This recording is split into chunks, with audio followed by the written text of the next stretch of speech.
You want me to tell you about your future, huh? The cards will reveal the truth about your past, your present, and your future. It is not always easy to interpret the messages that the cards are trying to show us. Oh no. In fact, it can sometimes be very, very difficult. But the things they will show will help you to improve your life. And now I think we are ready to begin. This set of cards for you. Yes, there are certain decks which speak to me, but for certain people it is very obvious that other decks will be more suitable, and these are the ones I choose for you. Please, I want you to shuffle the cards, and whilst you're doing so, you should think of a question which you would like the cards to answer. A question about a particular situation in your life. We must consider the cards in a specific order so that we can see the relationship between them. I want you to turn over the first card. The second? Interesting. And now, finally, the third. The first card represents your past. The second card, your present. The third, your future. Let's start with this one. Okay, the first card you have given me is the Wheel of Fortune. This card shows that you have had to navigate your way through changes in your life. You have had new opportunities in your career and your financial situation has changed. I can see that's not quite... perhaps it pertains to a change in a romantic relationship. Yes, that's it. A lover. You have been navigating a new situation with your partner. It can be difficult when we find something which forces us to revise our worldview. It takes time to process that and to adjust to a new way of coping with the situation. Is that...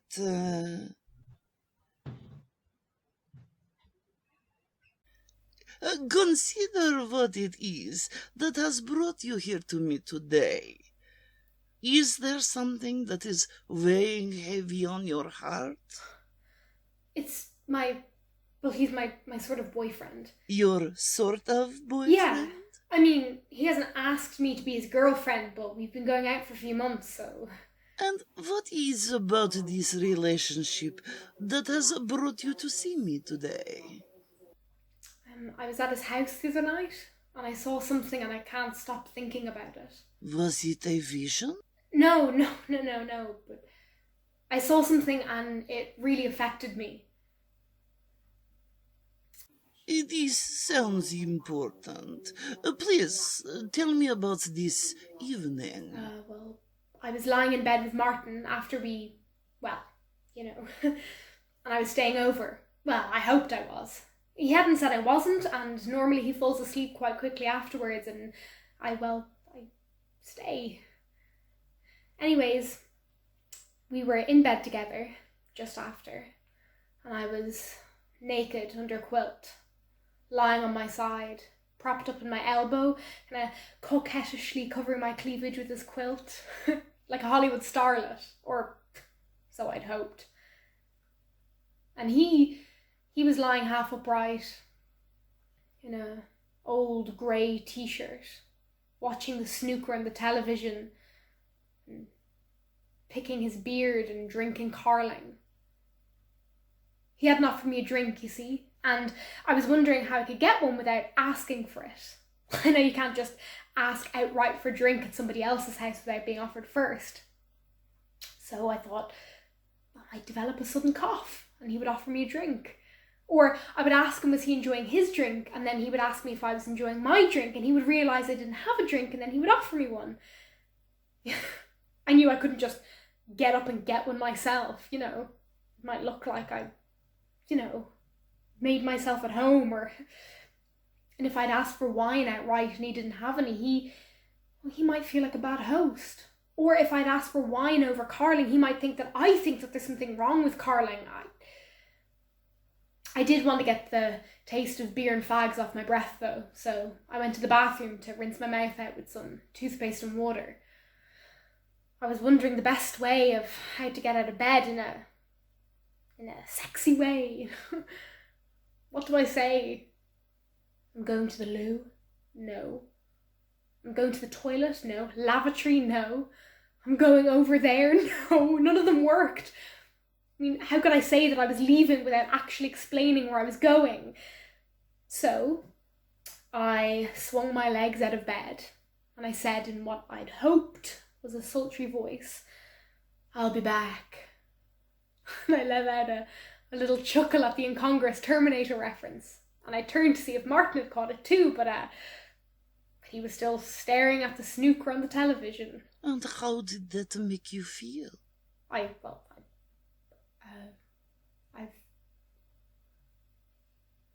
Invisible. Go on. I kept my clothes off so I didn't ruin the romantic mood, and I hobbled across his cold bedroom to the bathroom, and I went to the sink and I stood in front of the bathroom mirror and I stared at myself. It obviously hadn't been cleaned in weeks. It was smeared with flecks of toothpaste, water, whatever else. And the used toilet rolls were stacked high, and the taps had this build-up of lime scale. And the soap, it had these long curly hairs that I told myself were the same length as the hair on his head. He hadn't even bothered to brush the toilet brush around the fecal smattered toilet bowl. And it hit me. All of a sudden, without any desire to see it, I would move heaven and earth for him.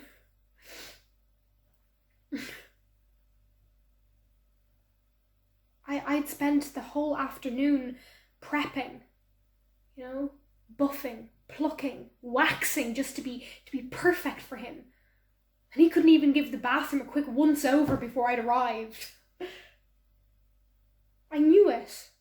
I knew that he didn't care for me as much as I cared for him. And I also knew in that exact moment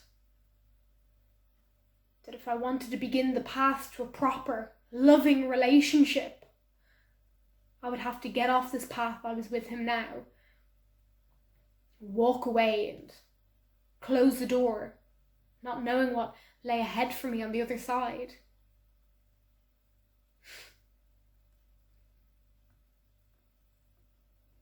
I stared back at my reflection through the smeared mirror with the dots, the flecks and the smudges, and I couldn't help but laugh at myself, at the irony that his lack of care and attention was obscuring my true reflection to my true self. But I also knew in that moment with equal clarity that I didn't have the bravery, or whatever you call it, to just walk away. And I wondered, maybe, did I even deserve more? Maybe him was enough. And as I stared at myself in the bathroom mirror, well, I considered my options. After a while, I thought,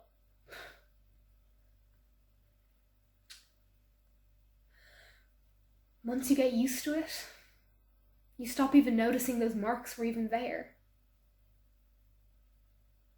And So I wash my hands, I rinse my mouth out, and I return to the bedroom to watch the snooker with Martin. And this has brought you to me for help? Well, I just can't stop thinking about it. But then I think maybe am I just spoilt from too many Sex and the City episodes, and looking for some sort of Prince Charming that probably doesn't even exist. And I mean, he's working really, really hard preparing for this accountancy thing. And his boss is putting so much pressure on him about this Eros presentation, and that maybe I'm just this sort of selfish millennial who expects everything all the time because of the internet or smartphones. Isn't that what they say? But I wonder, or actually I think, or maybe I know that with the right person, maybe I shouldn't feel invisible. Should I?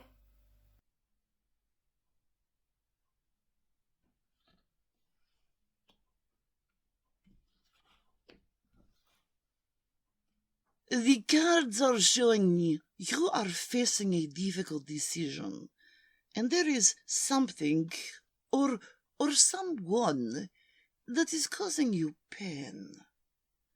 Consider what it is that has brought you here to me today. Is there something, someone, that is weighing heavy on your heart? Yeah, A lover? I guess so. He's...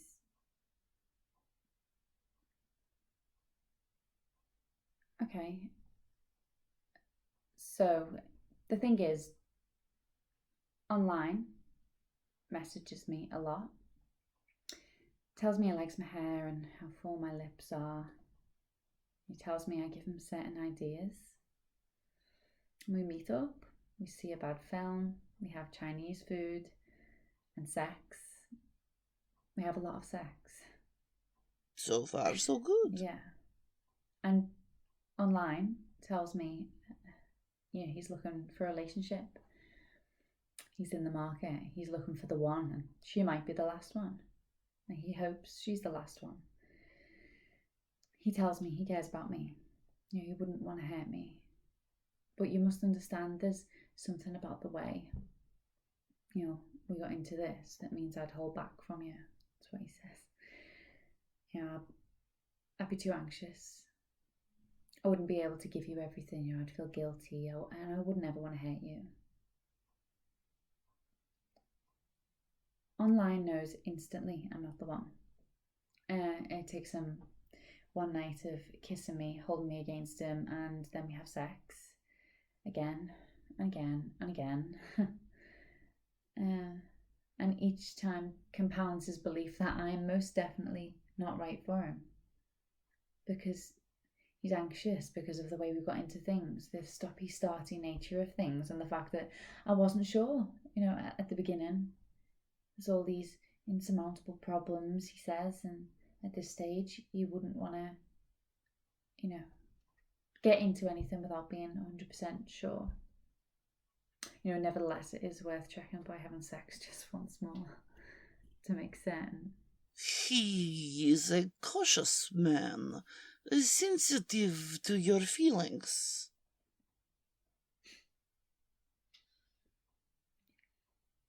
Oh, online is very sensitive to women's feelings. And he's wonderful. So considerate. In the bedroom, he can make me come in under a minute and a half. And each time he calls me up, each time he invites me over, he's all the more convinced that his perfect relationship is definitely not with me. No, we're definitely not going out. And it just definitely wouldn't work if I were his girlfriend. Well, My friends ask me why it wouldn't work, and I say online has very compelling reasons. You know, he's just sure I'm not the one. It's something to do with the way we got into things. Only I can't phrase it the way online does, and it all just sounds a little bit nebulous. The way that I put things. I can't remember what the exact reasons were, but there were good reasons, and they were compelling. And then my friends say, And are you able to communicate with him? Can you talk to him about yeah. these feelings? We talk about everything. We communicate well. I talk to him about his body and the way he touches me and how much he excites me. Online thinks he's a genius in bed because I have such a great time. And it's not just me who's having a good time. He's told me he's in the market for a new relationship. He's trying women out, although I don't know who and I don't know when. He's a complete whore by his own account, and now he's looking for the one. Now, I don't fully understand what he's looking for. It's not for me to understand. It must be a complex matrix involving a list of complicated and specific criteria. Well, I think one of the criteria for the one must have to do with how he gets into the relationship initially. If it's the one, he'll know right away. You know, none of this Ross and Rachel, Willie won't be malarkey.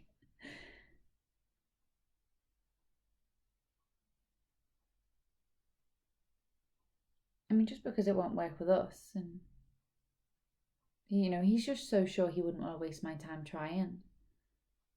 Online, I'd still like us to be friends because he cares about me and he is sensitive to women. And, you know, if we want to, we can just have sex for now, and it doesn't really have to be anything. In fact, we should be very, very clear that it isn't anything. Sex. You know, we can still just do that until he meets the woman that he's destined to be with. I am seeing that this situation troubles you deeply. Do you really feel you can talk to him about everything? I tell online all of my fantasies. All except one. The one that's too personal. And I don't tell him because it's mundane and because it challenges his core assumption about the casual nature of our relationship. You know, and I shouldn't like to disabuse him of his certainty. He suffers from anxiety. He's one of those men who care too much about hurting women. That's why he sleeps with so many of them, to avoid a significant attachment. So I decide not to tell online how my heart beats faster when we're alone. I mean, imagine we've just put the kids to bed. And I don't tell him how I often fantasize about making him a coffee before he goes off to work in the morning. About washing his clothes and leaving them in little piles in front of his bedroom door, ready to iron the next day. And I certainly don't tell him that I fervently wish he'd stop caring about the way we got into things and that I hope something happens when he's looking at me one night. You know, and there's just this sudden spark, a compelling feeling which makes him a lot less certain that I am not right for him. And suddenly he's not anxious, you know, he just goes with it. He doesn't hold back.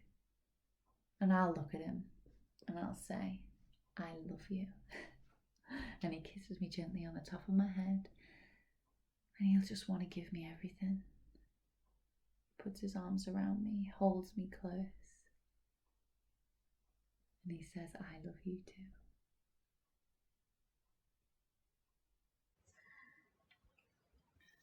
too. Consider what it is that has brought you here to me today. Is there something that is weighing heavy on your heart? So I'm dating this guy at uni. he's a really, really nice guy, only What is troubling you? he's really nice. It sounds silly. Our instincts are never silly. In fact, they are our most powerful guide in life. Go on. Okay, thanks.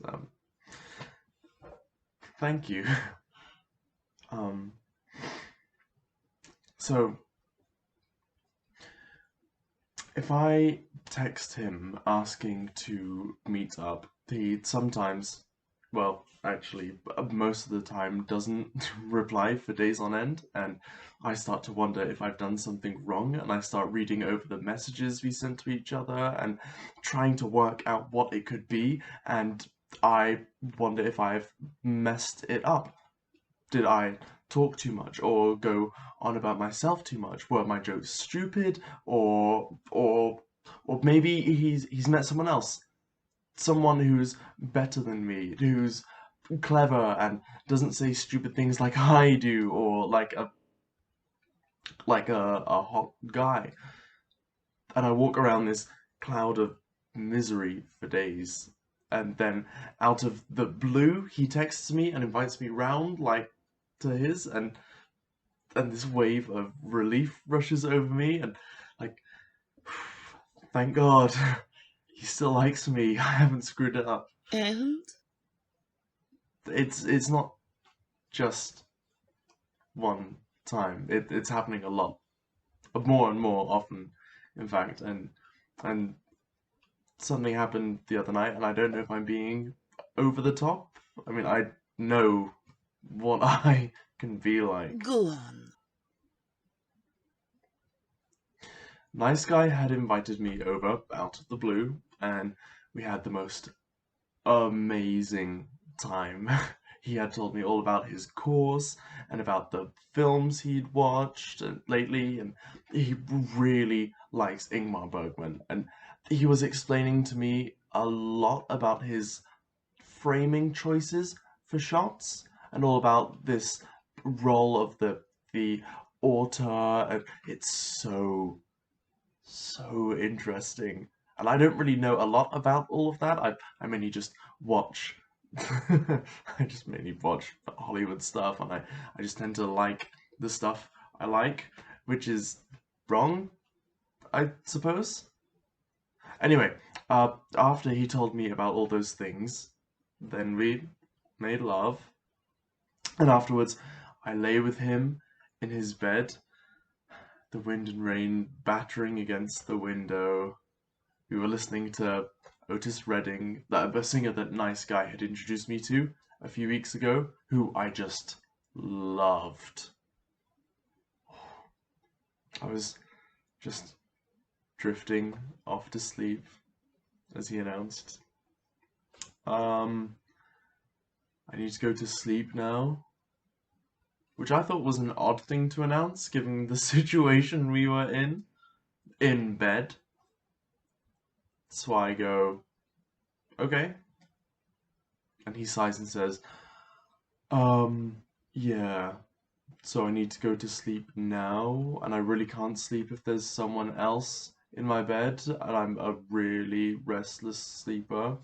So I was wondering if you could, and he seems to want me to finish the sentence for him, which I don't want to do, but it's hanging in the air. So I offer, go? And he replies, well, yeah, go. It's a strange situation. I'm trying to be low maintenance. He's made it very clear he likes low maintenance. That can't be. He can't stand the hassle. So I just calmly state the facts. It's 3 a.m. and it's pouring with rain.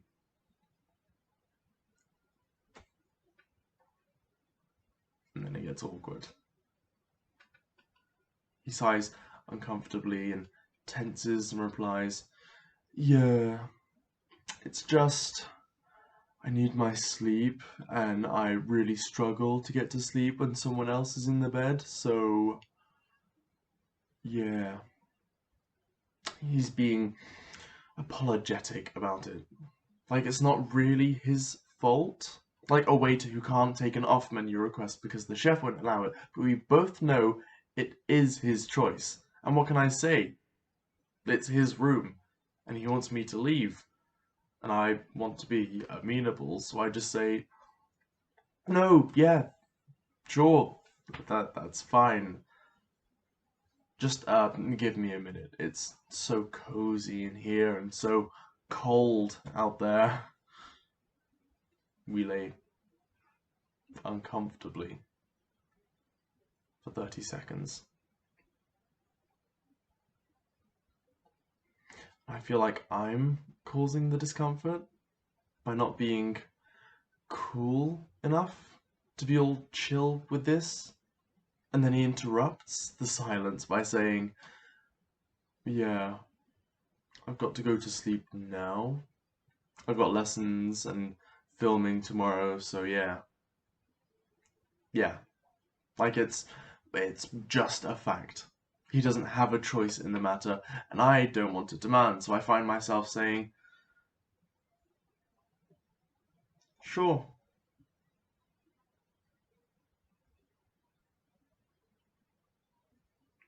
And I get out of bed, and I try to make him feel sorry for me without asking to stay. I can't do that. So I move really slowly as I put my clothes back on. Clothes recently discarded in the throes of passion.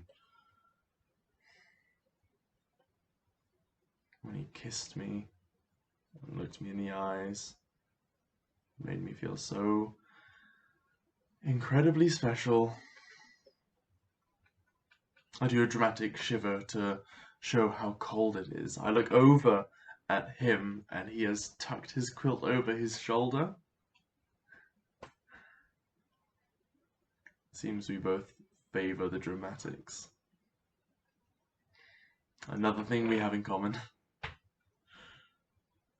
I spend time picking up my belongings and putting them back into my bag, just hoping he will invite me back to bed and I won't need to go outside into the night, but he is unrelenting.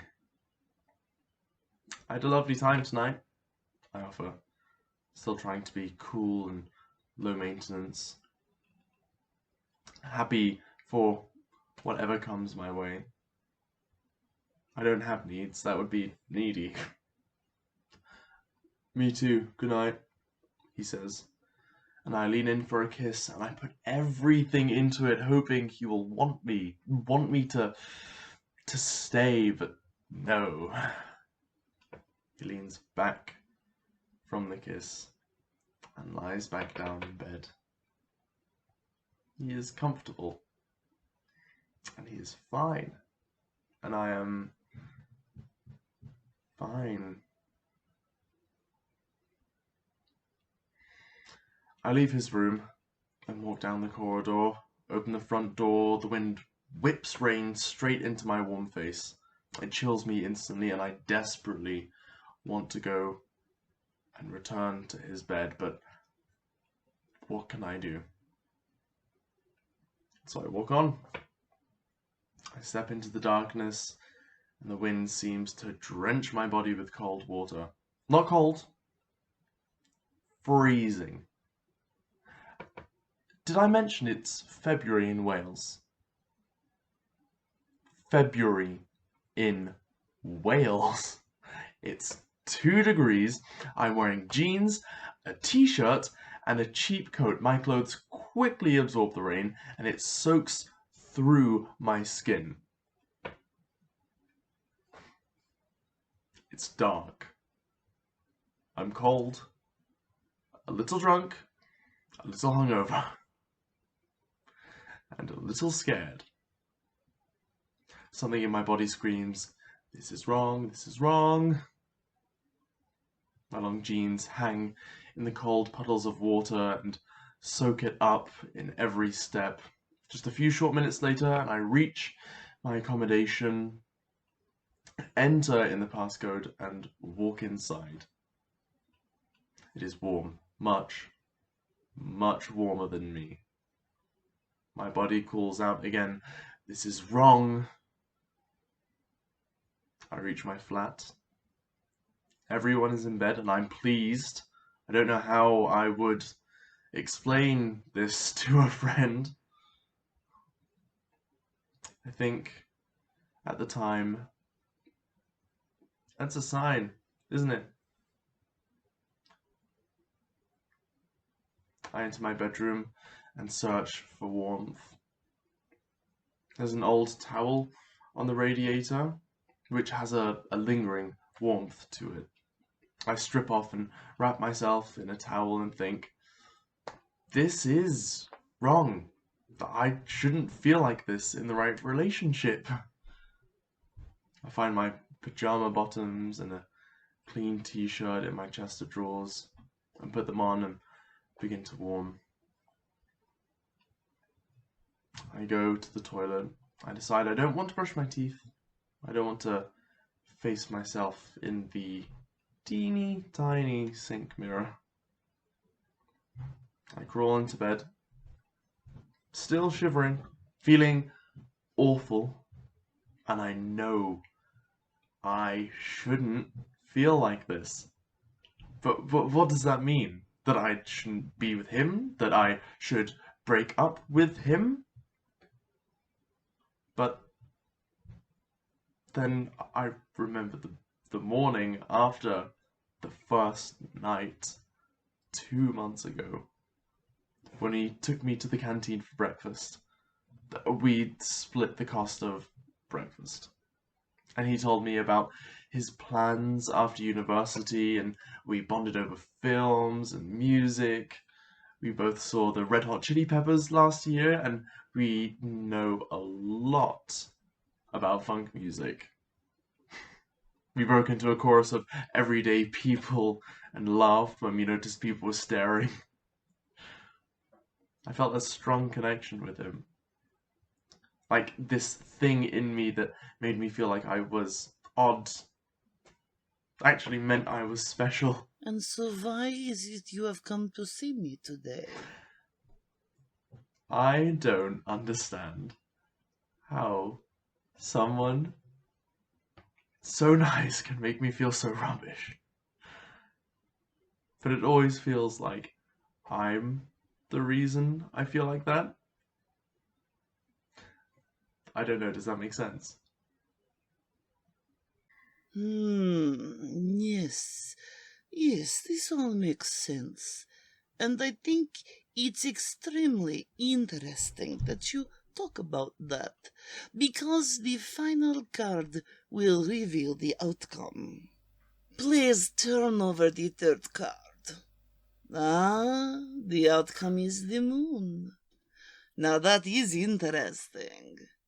Remember that your future is not set in stone, and if you should choose to take a different path to the one you are currently on, the outcome could be very different.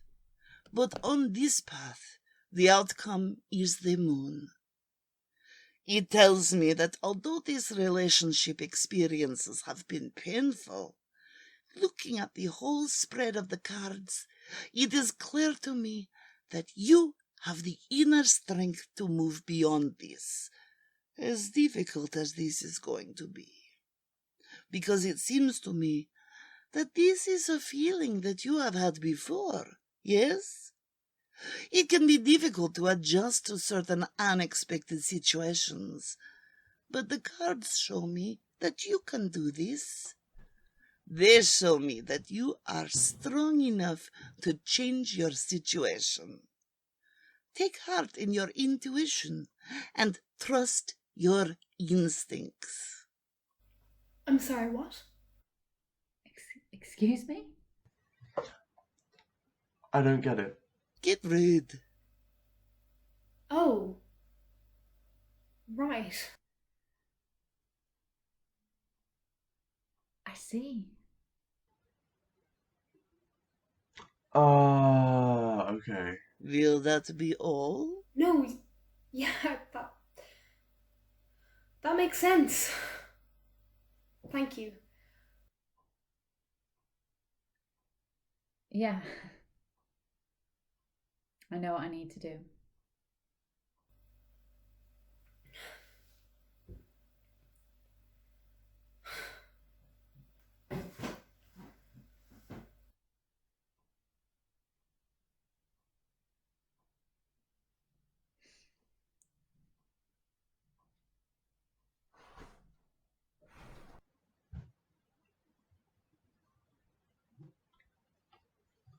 Yeah, that's all pretty clear. Thank you. Goodbye. Farewell, traveler of the land. If the world causes you to feel out of balance again, please feel free to return and cross my palms with silver. Sergio! Sergio! Sergio! I want to record the MasterChef Professionals final. Will you set it up for me? No, I don't already know who's going to win. It doesn't work like that.